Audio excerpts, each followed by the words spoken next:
본인의 정파적인 분노를 표현할 수 있는 논리적 출구가 사회주의, 공산주의밖에 없으신 것 같아요. 그러다 보니까 어떤 학자도 그걸 증명하지 못해요. 어떤 통계도 그걸 증명하지 못해요. 이런 게 너무 많아요. 한국 사회에서는 집을 갖는 게 유리하다 이렇게 입증하고 있는 거예요. 그렇죠, 개개인들이. 그 논리대로 하자면 이 기자분들은 그러니 보유세를 더 올려야 한다 이렇게 써야 되는 거 아니에요? 그렇죠. 사사건건 보면 좀 별론데 어딨어? 아. 대대기 보면 참 말 잘하던데. 나는 기레기가 싫어요. 지금 여러분은 본격 KBS 소통방송 댓글 읽어주는 기자들을 듣고 계십니다.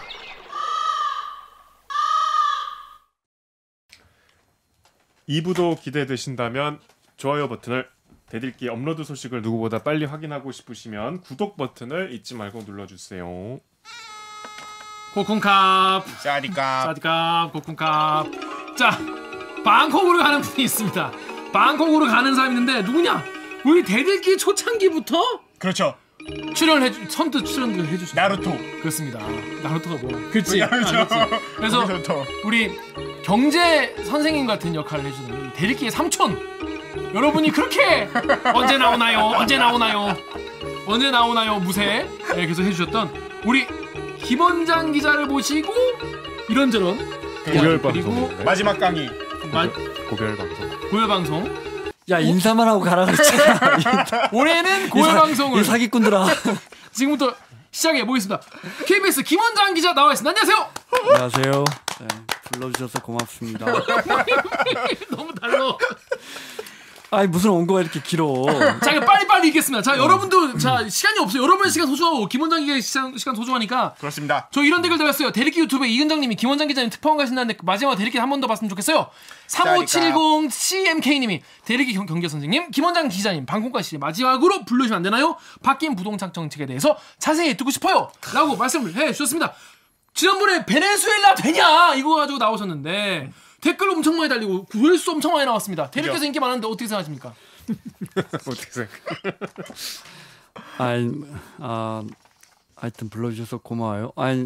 특파원을 가려면 국제부로 발령이 나잖아요. 네. 우리 후배들은 아실 텐데. 그래서 제가 국제부에서 조출하고 있어요. 그래서 새벽 4시에 출근해서 지금 17시간, 18시간째 있는 거예요. 내일 출근하시나요? 물론이죠. 또 새벽 4시에. 와, 그러면 우리가 빨리 그러니까 보내드려야겠네. 제가 사실은 좀 이렇게 조금 상태가 조금 안 좋은데. 그렇습니다. 그 하나만 더 광고 말씀을 드리자면 저널리즘 제2의 김양순 팀장이 왜 여기만 나가느냐. 사실은 이제 그 프로도 제가 도저히 이제 국제부 가서 못한다 했거든요. 제2? 예, 저널리즘 제2. 그래서 김양순 팀장한테 되게 혼나고. 그래도 여기는 의리 우리 짠 거 같아. 안 짰습니다. 알았습니다. 자, 그래서 여러분과의 시간이 지금 새벽 4시에 출근을 해야 되니까 집에서 2시에 일어나야 되는 거예요. 그죠? 3시 10분이면 충분해. 3시에 일어나야 돼. 그러면 10시니까 아무튼 여러분 시간 계산 되시죠? 지금 잠을 거의 못 자는 상황이다. 빨리빨리 진행하도록 하겠습니다. 자, 이번 근데 마지막으로 지금 방콕으로 떠나기 전에 요거 부동산 정책에 대해서 한번 짚고 넘어가 달라 이런 댓글이 엄청 많이 달렸습니다. 특히 요즘에 언론들이 지금 새로 바뀐 이 정부의 617이냐? 617 부동산 대책에 대해서 엄청 막 비판을 많이 하고 이거 사회주의 가는 거다. 우리나라 공산당 된다. 베네수엘라 아니야. 우리 북한 된다. 북한 된다. 이런 얘기 많이 해가지고 저도 걱정이 되는 거예요. 우리나라 북한 사회주의 되면 어떡하나. 그래서 오늘 이 자리에 모셨습니다. 자, 특히 이번 정책에 대해서 두 가지 큰 갈래를 살펴볼 텐데요. 첫 번째로 토지 거래 허가제. 이게 얘기가 많이 나왔습니다. 자, 머니투데이 기사를 보면요. 잠실 삼성 대치 청담동은 허가증 없으면 집 못 산다. 이데일리는 강남 집 갭 투자 원천 봉쇄. 허가락 안 받고 사면 징역 산다. 이런 무시무시한 기사를 냈습니다. 자, 그래서 네이버에 킴스 땡땡님이 야, 무슨 허가증 살다 허가증이 있어야 집 산다는 얘기는 처음 들었다. 북한에 필요한 허가증 아니냐. 나라 이상하게 들어간다. 민주당 공산당 흉내 내는 거 아니냐. JJ28님은 앞으로 민주당원 인증 받은 사람만 집 살 수 있고 서울 거주 가능합니다. 북한 평양되면 이해된다. 우리 북한 된다. 이런 얘기예요. 나 아까 저 자리에 있을 때 좋았는데 이거 안 와봐가지고. 자, 그렇습니다. 이거 선배 이거 우리 앞으로 북한 되는 겁니까? 이거 돈을 허가를 내야 이걸 땅을 살 수 있다는데. 올라온다.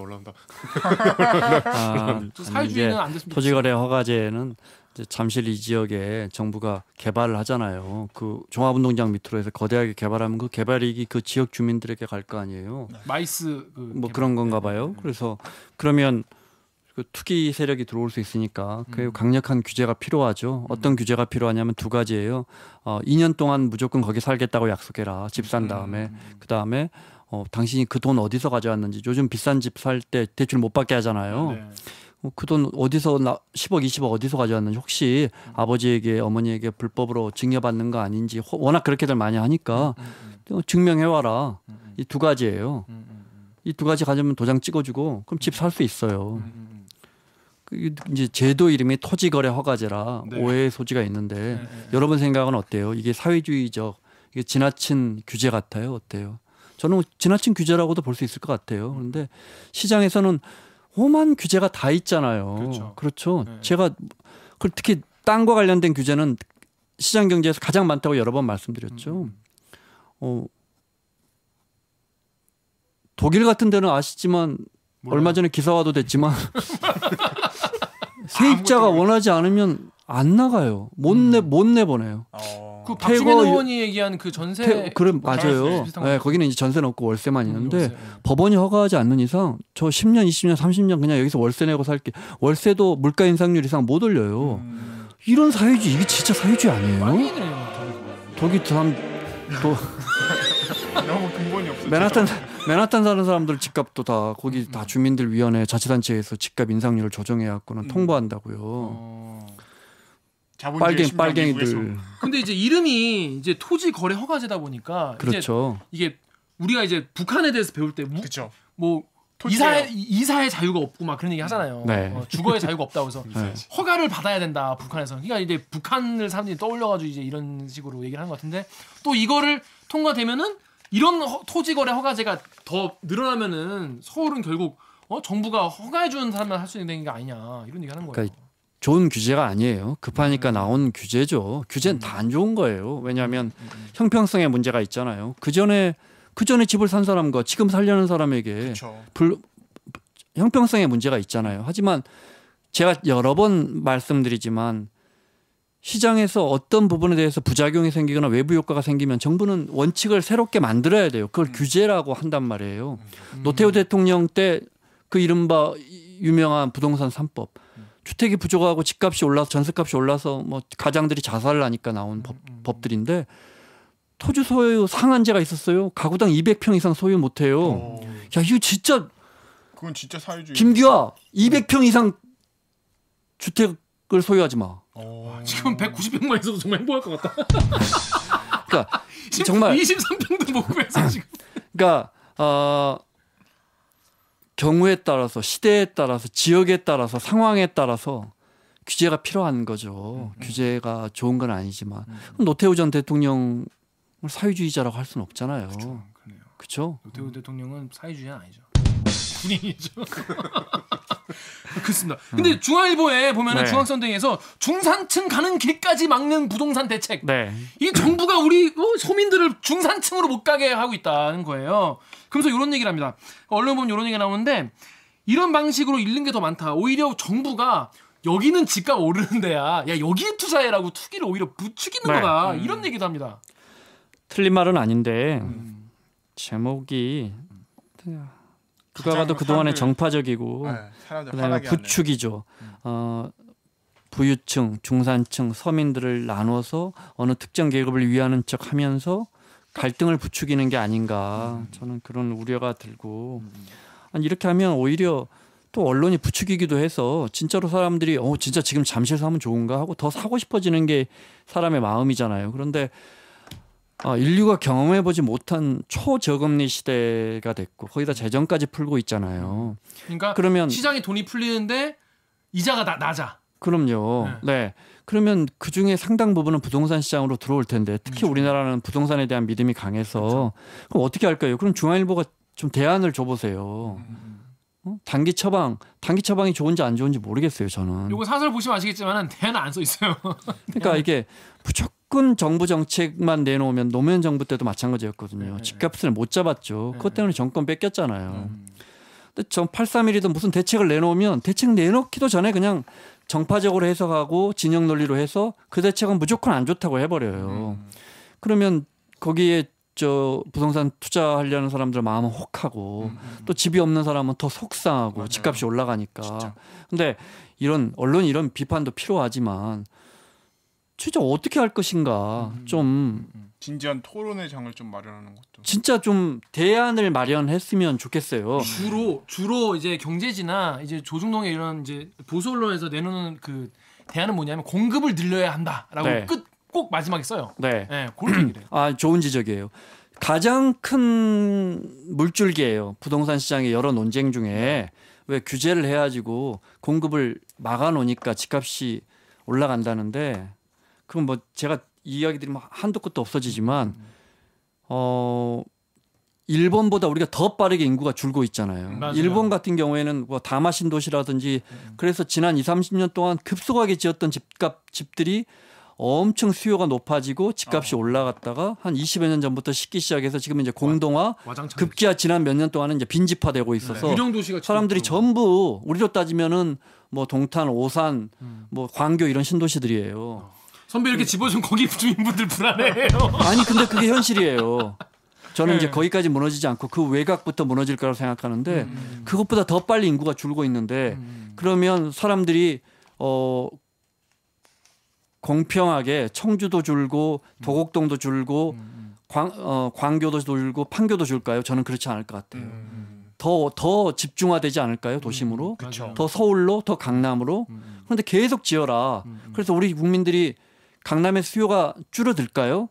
저는 어느 정도는 아파트를 많이 공급하면 가격 안정이 도움이 될 거라고 생각해요. 그래서 지금 12층 아파트 허물어서 33층 정도는 3종 일반 3종 같은 경우에 33층까지 해주는데 50층까지 지으면 그래서 김기아 기자까지 와서 강남에 다 살게 되면 아 이제 우리가 다 살게 됐어. 서울에 대한 강남에 대한 수요가 욕망이. 줄어들까요? 그럼 김기아 기자 형은요? 저희 대전 사는 저희 형은요? 그럼 어떻게 해요? 대전 사는 저희 어머니는요? 저희 어머니는 강남에 안 살고 싶을까요? 그럼 이제 100층으로 지을까요?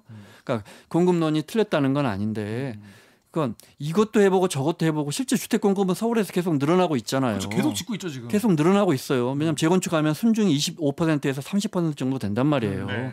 그러니까 너무 제가 오늘 꼭 드리고 싶은 말은 이게 맞다 저게 틀렸다. 우리가 그걸 어떻게 알겠어요. 그렇죠. 이 상황에서. 청와대 정식 실장도 모르고 중앙일보에 이 기사를 쓴 기자도 몰라요. 그렇죠. 근데 너무 일방적으로 몰아가지 않았으면 좋겠어요. 그 토지 거래 허가제는 그러니까 정리하자면 사회주의는 아니다. 이 폭저 핀포인트 규제는 맞지만 독일 이야기 하나만 더 할게요. 독일 얘기. 잘 모르지만 네, 우리는 네. 독일은 일요일 날 화물차가 못 다녀요. 이유는 왜? 화물 기사가 일요일 날 쉬자 그래서. 그럼 화물이 그만 세상에 이런 사회주의 국가가 어디 있어요? 행복 추구권도 있고 거주 이전의 자유도 있고 직업 선택의 자유도 있는데 왜 화물 기사가 일요일 날 운행을 못 하게 해요? 그 나라 사정에 맞게끔 규제할 수 있는 거예요. 임대료를 싸게 하고 월세를 또 세입자가 원하지 않으면 집주인이 쫓아낼 수 없도록 법안을 만들고 임대료를 낮게 규제하는 게 3인당이 아니고 기민당이에요. 보수 정당이 그렇게 해요. 기동민주당. 왜냐하면 왜? 주거가 안정돼 있으면 예. 임금에 대한 욕구가 낮아지고 임금에 대한 욕구가 낮아지면 파업이 줄어들고 기업이 부담이 덜하고 이것이 우리 경제가 살 길이다 이렇게 생각하니까 이렇게 하는 거예요. 잠깐 이거 되게 신박한 얘기인데 처음 들어봤거든요. 그러게. 그러네. 잠깐. 보수란 이런 거예요. 그럴싸하네. 보수란 이런 거예요. 다 같이 잘 살게 하면서 기업도 살리는 방법을 생각하는 거예요. 그러니까 집값이 낮으면 내가 월급에서 이제 주택담보대출 집에 갚아나가는 들어가는 걸로 나가는 돈이 적어지니까 그쵸. 임금이 크게 오르지 않아도 사람들이 굳이 파업을 안 한다. 그렇게 되면 기업에 이제 이득이 되는 거고. 우리 임대 아파트 늘리자. 임대 아파트에 대한 재정을 늘리거나 또는 또 재건축 아파트나 재개발 아파트에서 임대 아파트 기부 체납하는 비율 네, 높이면 높이자고. 또 사회주의라고 또 이 신문들이 기사를 써요. 박원순 빨갱이 뭐 이거 쓰죠. 그렇죠? 그러니까 그러면 김원장 기자가 서울에 임대 아파트를 짓는데 2종을 3종으로 종상향을 해줬을 때 임대 아파트를 기부 체납하는 비율을 맞춰봐라. 저는 몰라요. 모르죠. 그게 5%가 적정할지 20%가 적정할지 누가 알겠어요. 그렇죠. 하지만 우리 사회가 그 적정선에 대한 논의를 하고 맞춰가면서 계속해서 그 조절을 해 나가야 되는 거잖아요. 그런데 뭐만 하면 사회주의다. 북한된다. 뭐만 하면 사회주의다. 정부가 계속해서 대책을 내놓고 있는데 부동산 시장에 약발이 안 먹히고 있다. 정부가 대책 내놨는데 약발 안 먹히면 정부한테 책임이 있는 거죠. 저는 지적할 수 있다고 봐요. 정부가 계속해서 내놓고 있는 이 모든 지금 이번에 나온 대책도 분명히 단언컨대 내가 저걸 사놓고 전세 준 다음에 투자해야겠다. 또는 돈을 많이 대출받아서 저걸 사놔야겠다. 이 두 가지 생각을 하는 분들만 매우 불편한 정책이에요. 바로 그 지점을 지금 짚어보도록 하겠습니다. 그 재건축 단지에 최소 2년 이상 실제로 살아야 분양권을 받을 수 있다는 건데, 물론 우리 댓글 읽어주는 기자를 보시는 분들이 대충 35세에서 55세가 제일 많긴 하지만 25세에서 35세도 꽤 많거든요. 그쵸. 이분들은 무슨 얘기인지 전혀 모를 거예요. 이 얘기를 모르는 분이 많아요. LTV가 50%면 집값이 10억일 때 5억까지 대출이 된다는 소리잖아요. 그쵸. DTI는 이제 내 소득에 관련해서 거기에 이제 중복으로 규제를 하는 거예요. 그래서 대출을 점점 깎아 나가는 건데 네. 기본적으로 이제 전세 끼고 집을 사두고 나는 다른 집 가서 사는 것을 갭 투자라고 하잖아요. 그렇죠. 봐봐요. 그러면 내가 이 집을 전세 끼고 사두려면 저 집에 가서 살 전세돈이 있어야 돼요.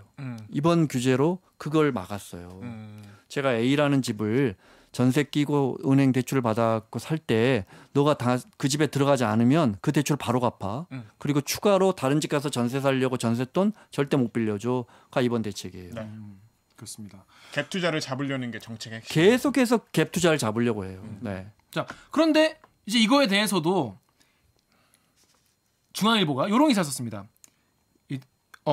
은마 617 쇼크. 은마 아파트가 가장 이제 갭투자로 유명한 점인데, 왜냐하면 여기가 굉장히 오래된 아파트예요.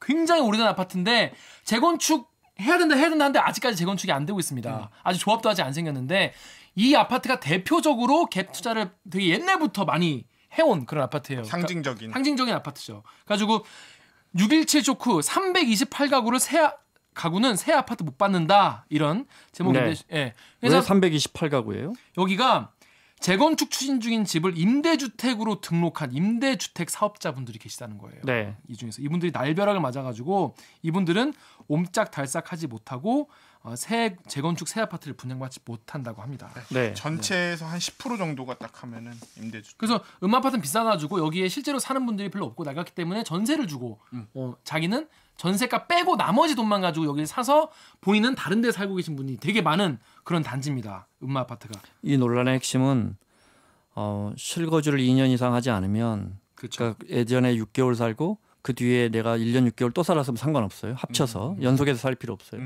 2년 이상 살지 않으면 앞으로 재건축이 됐을 때 내가 내 아파트 평수만큼, 음마 아파트는 1:1 재건축이에요. 내가 32평 갖고 음마가 29평, 34평이 있는데 34평 갖고 있으면 34평을 받아요. 네. 근데 이제 34평 그 아파트를 안 주는 거죠. 그 정부가 이번에 이제 대책을 발표한 거예요. 그러면 이제 일각에서 아니 내 아파트인데 내가 들어가 살던 안 살던 내 아파트 내 분양권을 주는 걸 왜 정부가 규제하냐, 이런 지적인 거죠. 그래서 이런 지적도 있어요. 트위터 댓글 강병수가 읽으시죠.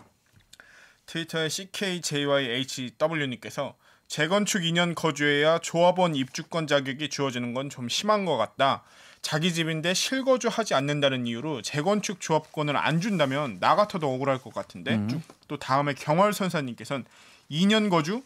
집주인이 지 집 다시 짓겠다는데 안 되는 거야? 뭐 이런 개 같은 정책이 다 있어. 네이버의 헤이드 땡땡땡땡님께서 실거주 하든 안 하든 내가 산 집을 새로 건설한다고 감정가로 팔아버리다니 이게 공산주의 아님? 이게 공산주의 사회주의로 간다. 참 우리 사회주의. 이런 댓글은 주로 연세 드신 분들이 쓰는 거예요? 젊은 분들이 쓰는 거예요? 그거까지는 제가 확인 못하겠습니다. 왜 이렇게 공산주의에 집착을? 그러니까 이게 자, 이런 프레임이 이런 딱 일부가 이렇게 공산주의를 표현할 게 없으니까. 많아요. 그러니까 표현할 방법을 이것밖에는 본인의 정파적인 분노를 표현할 수 있는 논리적 출구가 사회주의, 공산주의밖에 없으신 것 같아요. 그러다 보니까 경제적인 문제에 대해서는 그래서 그런 것 같은데 일단 제가 이분들께 한번 질문을 경월 선사님과 질문을 한번 드려볼게요. 음마 아파트는 79년에 지어진 아파트예요. 41년쯤 됐어요. 그런데 2년도 살지 않고 계속 사두고 재건축만 기다리는 투자 내지는 투기꾼에게 그렇다면 앞으로 아파트가 지어줄 때 분양권을 주지 않겠다고 한 것이 정말 그렇게 잘못된 규제인가. 음마 아파트는 4,400가구인가 그런데 네. 75% 정도가 우리가 등본 떼보면 기자들이 취재할 수 있어요. 그쵸. 네, 세입자인지 확인할 수 있으니까요. 네, 확정일자 들어와 있고 그 4가구 중에 3가구, 3,000가구 정도가 살지 않는 집주인이 살지 않는 아마 그 비율로 따지면 가장 비율이 높을 거예요. 다 전세. 네 가구 중에 3가구는 전세나 월세로 사시는 분들이에요. 무슨 말이냐면 사놓고 난 돈 많아. 딴 데서 살 거야. 또는 대출 받아서 그럼 언젠간 되겠지 하시는 분들이에요. 그런 분들에게 정부가 지금 제가 아까 말씀드렸죠.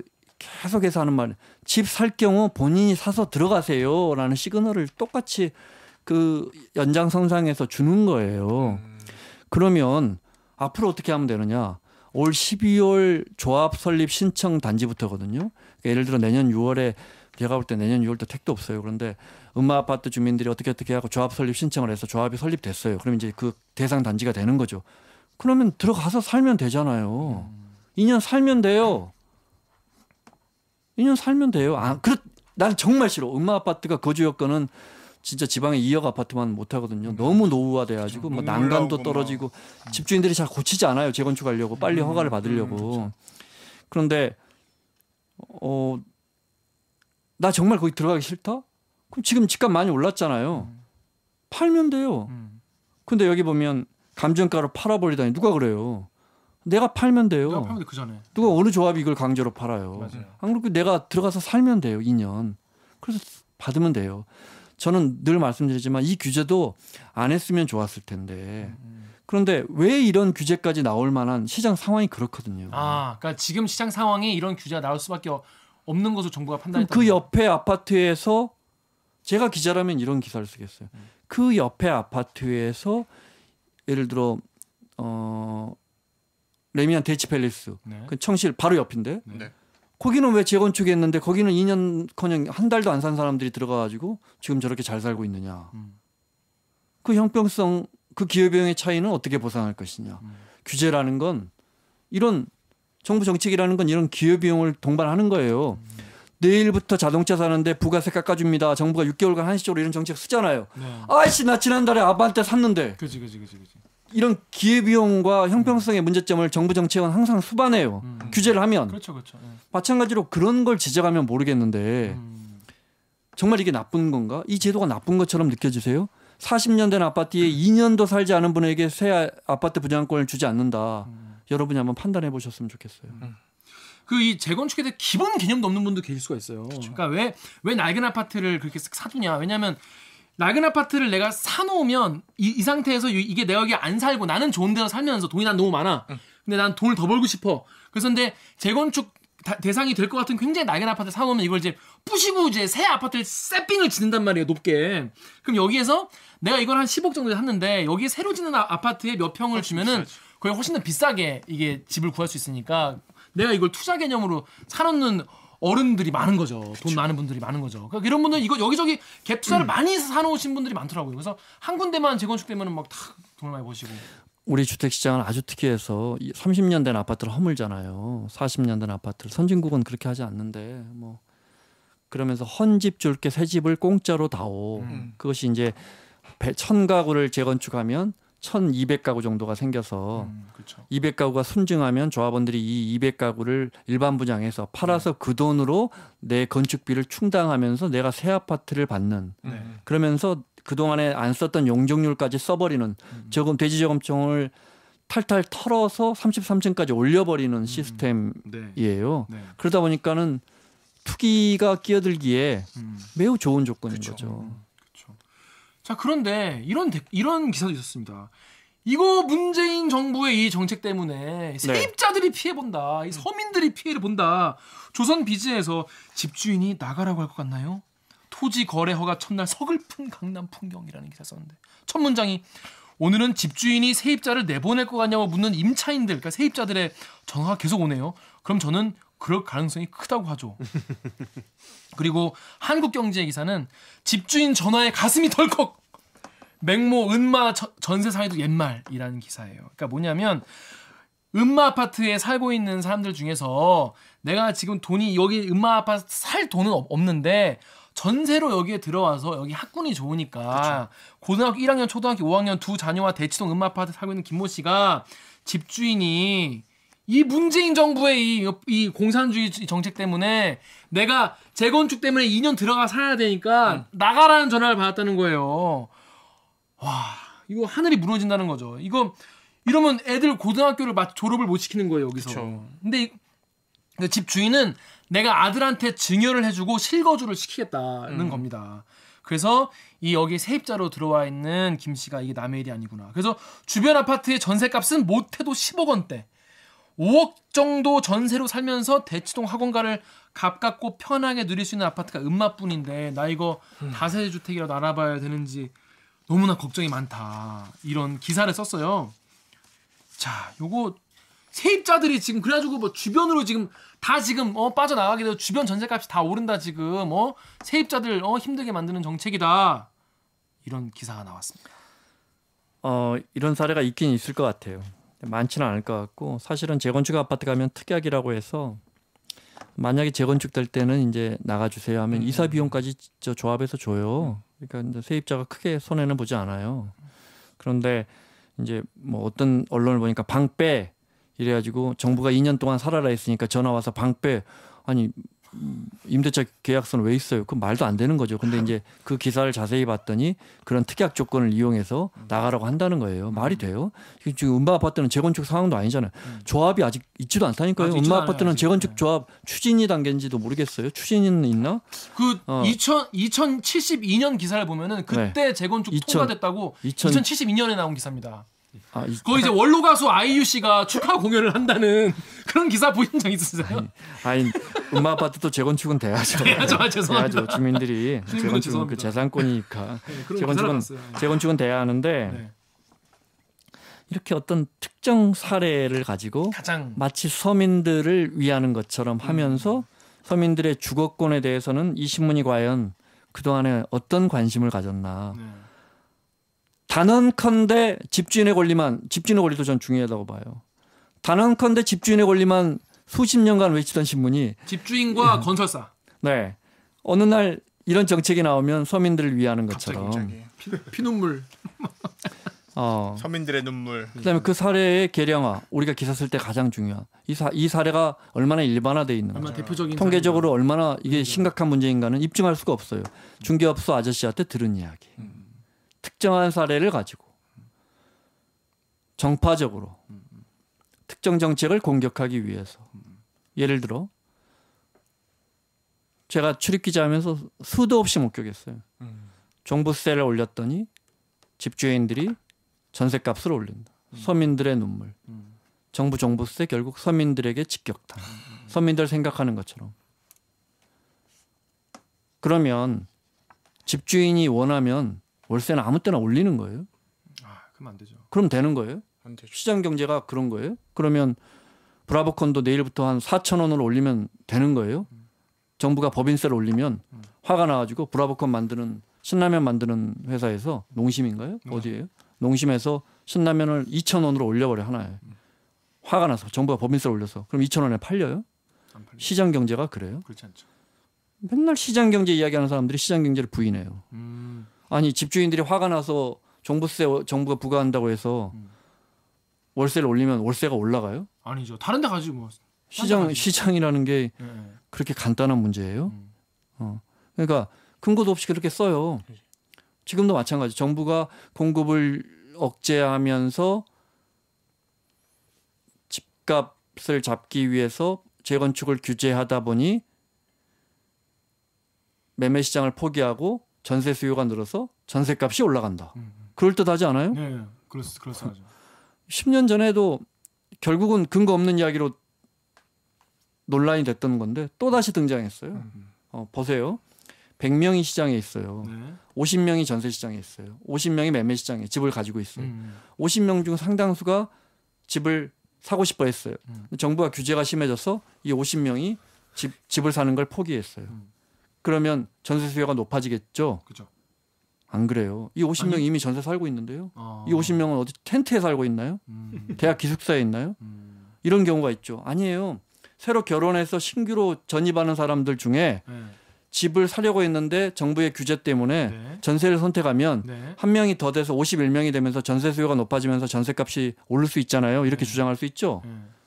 그러면 돌아가시면서 주택시장에서 빠지는 사람은요. 숫자가 훨씬 더 많아요. 신규 시장, 주택시장에 진입하는 사람보다. 결혼시장 수가 더 많아요. 장례시장 수가 더 많아지고 있어요. 장례시장 수가 더 많아지고 있어요. 그렇죠. 인구가 줄고 있죠. 그런데 버젓이 그 또 아까도 말했죠. 기사 쓰면서 가장 중요한 거. 일반화하기 전에 계량하면서 통계 내야 되고 그걸로 분석해야 되는데 그거 안 해요. 그냥 전세 수요가 높아지면서 전세값도 올라서 결국 정부의 규제 때문에 세입자들만 힘들어진다. 이 프레임을 만들어 놓고 그냥 자기들끼리 그거 계속 써요. 국민들은 그걸 믿어요. 엄청 많아요. 어떤 학자도 그걸 증명하지 못해요. 어떤 통계도 그걸 증명하지 못해요. 이런 게 너무 많아요. 자, 이게 여기 댓글 클리어 댓글 우리 정윤 기자님 읽으시죠.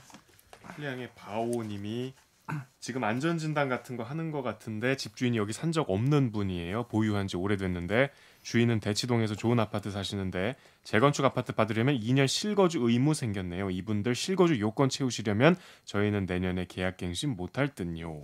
그 이제 뭐 신문에는 그러니까 신문이래. 이 기사에는 그런 얘기도 있어요. 이제 곧 아파트에 이제 이사 붐이 일 것이다. 거기에 이사 붐이 일면서 다 들어올 거라고 이런 얘기를 하는데 네.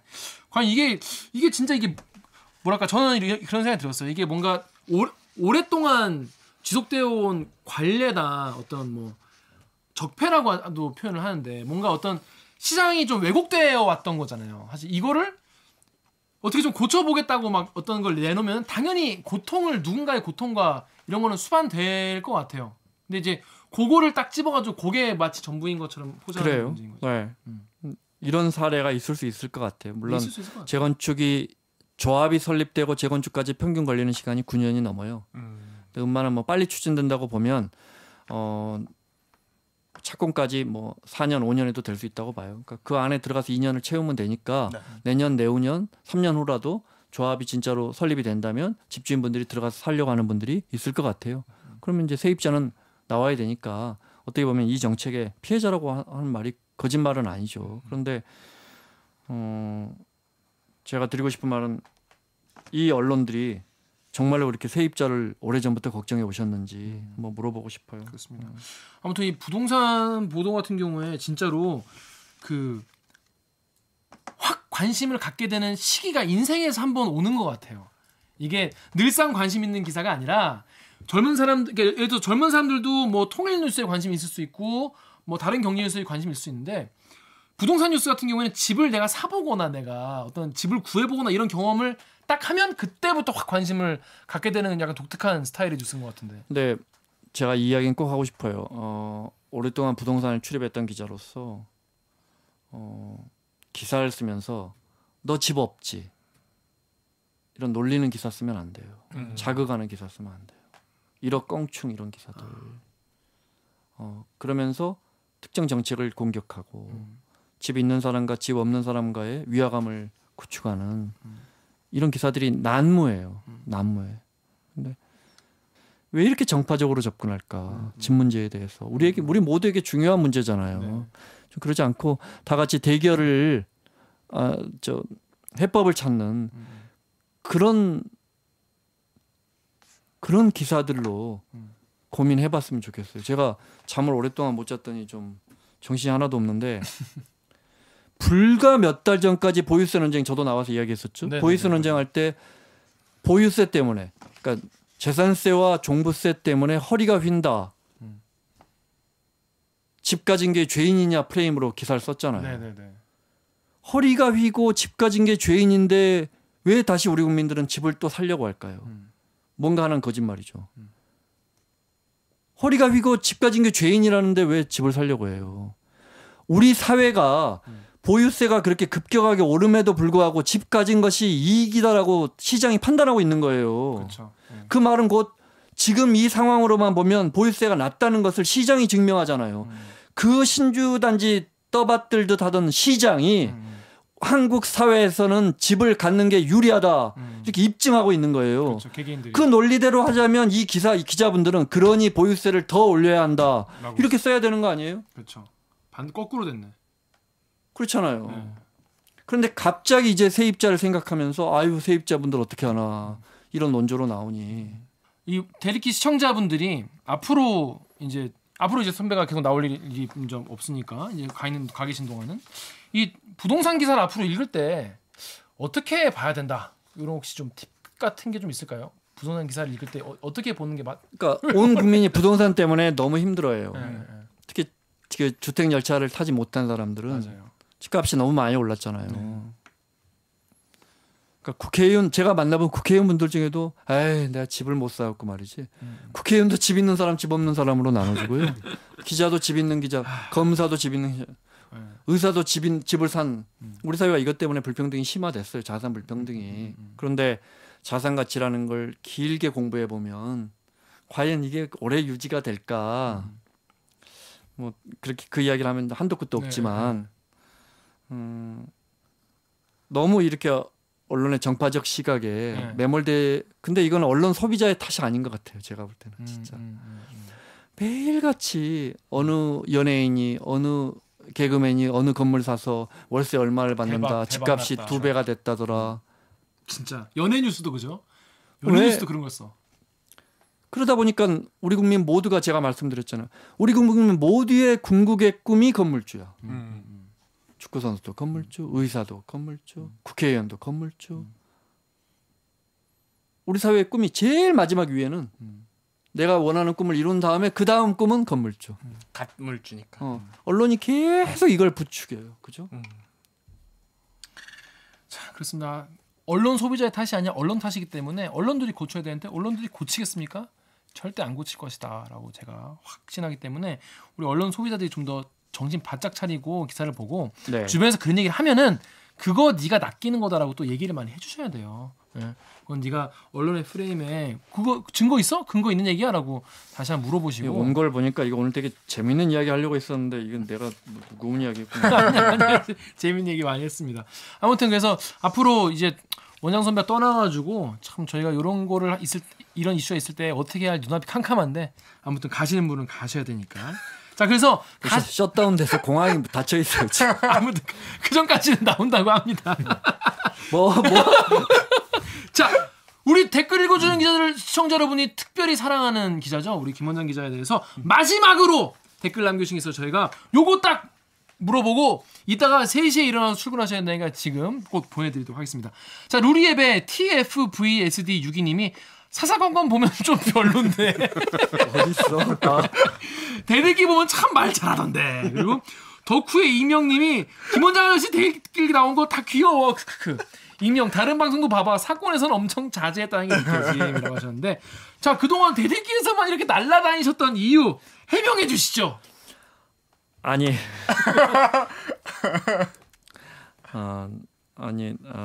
사사건건은 제가 앵커니까 제 의견을 가급적 숨기는 게 맞는 거고 대들기는 제가 출연자니까 제 의견을 말할 수 있는 건데 우리 김기아 기자가 언론에 속지 마라고 하셨잖아요. 근데 제가 하는 것도 뒤집어 생각해 보세요. 김 원장 기자의 주장도 제 주장도 틀릴 수 있으니까 뒤집어 보세요.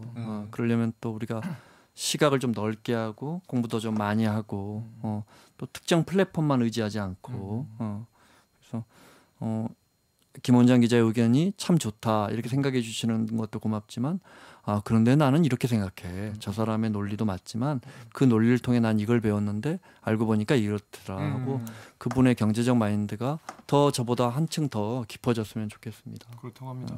자 그리고 방콕 특파원으로 가게 되는 건 이제 다들 알고 계실 텐데 음모론이 있었습니다. 이게 방콕 간다 이렇게 우리 사사건건 유튜브에서 이렇게 해놨더니 방에 콕 아, 그래서 어디 그래서? 무슨 좌천돼서 이 저 방에 갇힌 거 뒷방에. 어디, 진짜 보직도 없이 그렇지. 이렇게 되나 보다. 그건 아니에요. 아니고 우리 네. 강병수 기자 여기 댓글 빠르게 읽어주시죠. 대리기 유튜브에 루나킴님께서 사사건건 방콕 특파원 가신다는 말이 있는데 좌천당하신 것 같다는 소문이. 이 시기에 좋은 프로그램 하차에 외국 특파원은 좌천 아닌가요? 아니, 제가 원해서 가는 거고요. 네, 회사가 자 다음 네. 것도 다음 것도 빨리.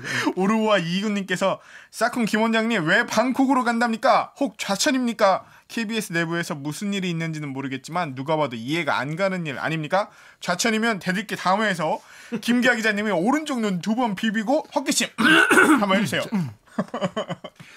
김원장 기자가 바른 말 하고 이래가지고 KBS 이 수뇌부들이 저 이거 무더운 곳으로 무더운 곳에 너 가서 너 땀 빼고 와 임마 너 이름만 너 거기 가서 수영장 많은 곳에서 정신 좀 차리고 와 이렇게 예전에 정연욱 이게- 기자 제주도 보내듯이 김원장 방콕으로 보내는 거 아니냐 이런 게 있었어요. 사실입니까? 연욱이가 진짜 그렇게 불이익을 당한 거하고 비교하니까 그건 희화할 문제가 아니고 정말 그렇습니다. 갑자기 무거워지는. 무거워진다. 그거는 우리 정연욱 기자가 그런 불이익을 당한 건 정말 정말 옳은 소리를 내서 불이익을 당한 건데 그 감히 비교할 일이 아니고요. 네. 여기 김기아 기자 오른쪽 눈 2번 비비고 헛기침. 저스틴 비버 그거 알아? 그 저 힐러리 지하 피자집의 성매매 몰라요, 그게 뭐야? 몰라요? 그러니까 어느 플랫폼에서 힐러리에 대해서 공격하면서 네. 힐러리가 사는 집에 지하에 피자 공장이 있는데 거기서 성매매를 하고 거기서 엄청난 돈을 벌어서 대선 자금이 충당된다는 이 허무맹랑한 가로세로 이야기를 무섭니까? 이 허무맹랑한 이야기를 미국인의 상당수가 믿어요. 그런데 거기에 어떤 사람이 저스틴 비버 뭐 무슨 연예인들도 거기서 성매매로 강요당했다더라. 무슨 약점을 걸려 정치인들에게 그 남편이 대통령도 하고 그랬으니까 그죠. 그런 이야기를 했었고 그러자 어느 출연자가 그러면 이 말이 사실이라면 저스틴 비버가 TV 나올 때 머리를 한번 만져주세요 했는데 저스틴 비버는 그런 음모론도 몰랐을 것이고 그런 방송을 보지도 않았을 거 아니에요. 그쵸. 어느 날 TV에 나와서 저스틴 비버는 TV에 밥 먹듯이 나올 테니까 그쵸. 머리를 한번 만졌어요. 그랬더니 이제 그 플랫폼에 난리가 난 거죠. 미국인의 상당수가 저스틴 비버마저 힐러리가 하는 그 성매매 업체에서 성매매를 당했구나 이렇게 믿는다고요. 성매매 그러니까 그러니까 이제 소비자가 아니라 이제 공급자로 했다는 거죠. 아니 피해자라고 했던 그러니까 것 같은데 피해자니까 거기가 제가 이제 이 중요한 네. 제가 이 말씀을 드리는 것은 네. 어떤 그럴듯한 이야기 허무맹랑하지만 잘 포장된 이야기에 대중들은 저를 포함해 우리 모두는 속기가 쉬워요. 그러니까 대들기 우리 청취자분들도 시각을 넓혀야죠. 그렇습니다. 이거 오른쪽 눈. 제가 이거 이렇게 한다고 해서 KBS 수뇌부가 방콕을 그냥 그 좌천 아닌 거죠? 그러니까 확실히 해주십시오. 아, 그럼요. 제가 지원해서 네, 본인이 지원해서. 회사가 다행히 선택해 주셔서 네. 네, 가는 좋은 거예요. 마음으로 가서 가는 겁니다. 열심히 또 보도 방송하겠습니다. 그렇습니다. 네. 방콕 특파원이 저기 호주 이제 오세아니 쪽도 하잖아요. 하죠. 근데 그쪽은 뭐 그쪽은 큰 일이 많지만 우리하고 큰 관심이 없어서 그렇습니다. 코알라 취재 가긴 그렇잖아요. 코알라 취재하고 욕 먹을 거예요. 아무튼 거기서도 잘 좀 부탁드리고 저희가 궁금한 거 있으면 카톡으로 전화할게요. 네. 이렇게 마지막까지 뽑아먹으려고. 카톡으로 좀 저 연결해서 좀 물어보겠습니다. 줌. 제가 이제 준비해 온 게 있어요. 네. 우리 동료 기자도 사실은 부동산 비판을 할 때마다 아는 후배들이 많고 같이 출입했던 동료들도 그쵸, 있고 그쵸. 사실 매우 미안해요. 그런데 제가 요즘 글에서 자주 쓰는 건데 그 전에 개표 방송하면서 제가 유시민 이사장한테도 물었던 거예요. 그 경제학자 경제하는 사람들 다 아는 김기용 교수님이 했던 유명한 말이 있어요. 한국인은 고단하고 억울하고 불안하다. 저는 진짜 이 모토가 너무 좋아요. 한국인은 억울하고 고단하고 불안해요. 그래서 기자라면 주택 문제를 담당한다면 이 관점에서 주택 문제로 불안한 사람, 주택 문제로 억울한 사람, 주택 문제로 고단한 사람에 대해서 기사를 썼으면 좋겠어요. 이효리가 경리단길 중요하죠. 그것도 이효리 씨가 경리단길에 뭐 얼마 프라핏을 남기거나 아리팍에 살 수 있는 사람 우리나라에 정말 0.001%인데 아리팍이 30억을 가고 40억을 간들 맨하탄의 트럼프 타워가 700억을 가고 800억을 간들 우리 일상하고 무슨 상관이에요. 그래서 부동산 보도를 할 때 제발 그 회사 사정이 있겠지만 제발 정말 우리 국민들의 억울하고 고단하고 불안한 우리 국민들의 시선에서 그 시각에서 좀 바라봐 줬으면 좋겠습니다. 그렇습니다. 하지만 그러지 않겠죠. 맨날 그런 얘기만. 왜냐하면 아니 언론들 바뀔 거예요. 아니 바뀌어요. 그래, 바뀔 바뀌어요. 거고요. 네. 네, 바뀔 거라고 합니다. 바뀌었으면 좋겠네요, 진짜. 이 말은 내 일부러 준비해 온 거니까 자르지 마요. 다 살리기로 했습니다. 자, 저희 특파원으로 나가시기 전 아무데 언제 나가세요? 셧다운 이랬는데 올 겨울에 크리스마스 특집으로 막. 그래도 최소 언제까지 나간다는 거 있어요? 한 7월 중순이나 그쯤에 나가려고 계획하고 있습니다. 그렇습니다. 가면 자가격리 하는데 전화 연결 한번 할까? 그죠. 재밌겠다. 재밌겠네. 거기 상황 어떤지 현지 자기 현지 연결. 14일 해야 되거든요. 가족들하고. 어차피 할 일도 없으신데 그죠? 거기 가면 14일 할 수 없잖아요. 내가 뭐 돌아다니면서 뭘 구할 수가 있어, 뭘 할 수가 있어. 나도 불안한데 네. 우리 애들은 얼마나 불안하겠어. 아빠랑 14일 동안. 그렇죠. 이 아이들의 고단함과 아이들의 이 불안함, 불안함과 억울함. 애들아 모여봐. 우리 프랑스 혁명에 대해서 이야기해보자. 우리 애들 막 사색을 하거든요. 진짜 고단하겠다. 그렇습니다. 그럼 마지막 대리기 출연이신데 오늘 어떠셨습니까? 늘 불러줘서 고마워요. 재밌었어요. 네. 선배가 나중에 3년 뒤에 오시나요? 가면 3년 뒤에 돌아왔을 때 일 못하면 2년 만에도 잡혀와요. 일 못하면 잘 하시고요. 돌아오실 때 대들기가 어떤 모습일지 참 그것도 그때까지 있겠죠? 있겠죠. 저희도 열심히 하도록 하겠습니다. 자, 그러면 오늘 방송도 참여 방법 여러분 김원장 기자 반가우셨죠? 네, 마지막 모습인데 많이 보시고요. 자, 오늘 방송도 참여 방법 알려드리면서 마무리하겠습니다. 기자님들 댓글 읽어주는 기자들은 매주 수요일과 목요일 유튜브 팟빵 아이튠즈 파티 네이버 오디오 클립 KBS 라디오 앱 콩에 팟캐스트를 통해 업로드됩니다. 저 김원장 기자는 당분간 대들기에 출연할 수 없겠지만 대들기에서 보고 싶은 기자 혹은 다뤄줬으면 하는 기사가 있다면 인스타그램, 유튜브, 팟빵 계정에 댓글로 남겨주세요. 대들기를 더 많은 사람과 나누고 싶다고요. 그렇다면 좋아요 버튼을 대들기 소식을 누구보다 빨리 받아보고 싶으시다고요. 그렇다면 구독 버튼을 꼭 눌러주세요. KBS 뉴스 좋았어. 선배 읽어주세요. 또 만나요 꼭. 안녕. 고생하셨습니다. 고생하셨습니다. 정말 아직 문제가 쉽지 않네요. 아니 비자는 나올 것 같은데 특별 입국 절차라고 해서 거기 이제 1단계, 2단계, 3단계 섹션이 있는데 거기 기자가 없는 거야 특파원이. 그래서 뭐 스페셜리스트도 있고 엑스퍼트도 있고 뭐 기관이 보낸 중요한 임무를 맡은 자. 기관이 보낸 기관. 어쨌든 없어. 그래서 근데 그쪽에서는 넣어주겠다는데 아직 답이 지난주에 올 줄 알았을 때. 그렇게 하면 7월 중순이신 거죠? 그렇지. 근데 일본 애들은 그래도 안 넣어준다면서요? 그거 아니 거기 비자 그 프로세스가 없대. 일본 애들은 다 거다.